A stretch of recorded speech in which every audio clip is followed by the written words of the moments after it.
Bitcoin rose more than 6% today to surpass, for the first time ever, the $6,000 mark.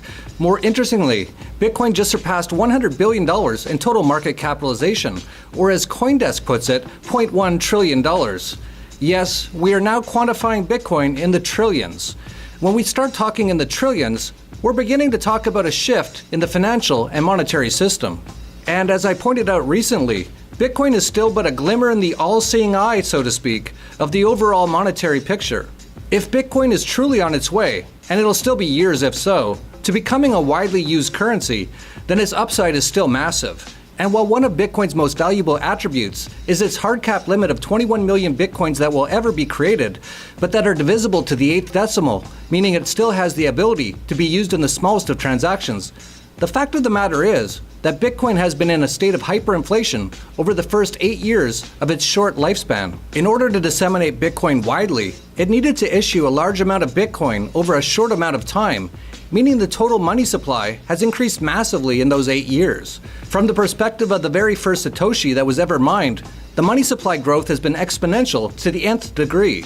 But as you can see, that inflation curve is now entering into the leveling off period, meaning that the supply of new Bitcoin will continue to be less and less as a percentage of the total. And with only about 18 million Bitcoin wallets in existence, even if each of those wallets were owned by a single individual, which they aren't as I personally have dozens of different wallets, it would mean that 0.2% of the world's population currently owns Bitcoin. Supply is reducing dramatically while demand is and should be increasing dramatically. What happens when that happens?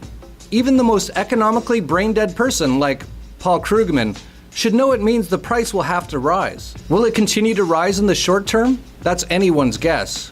And the powers that shouldn't be will do anything they can to stop it, because if they lose control of the money system, they lose control of everything.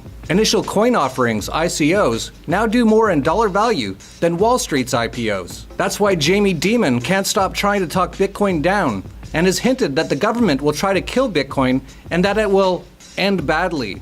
And just recently, helicopter Ben Bernanke, who seriously had a plan at one point to drop Federal Reserve notes from helicopters to help the economy, was speaking at a Ripple conference in Toronto.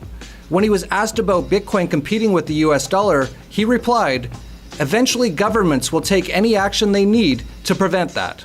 And I have no doubt they will. It'll be incredibly interesting times ahead.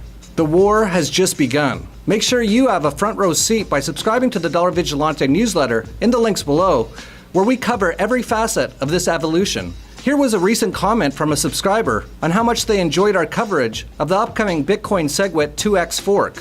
I really appreciate your work on the Bitcoin Core versus SegWit 2x article. It reads like a conversation with a trusted advisor who is knowledgeable enough to discern the landscape and honest enough to admit own bias, and where lack of knowledge or understanding exists.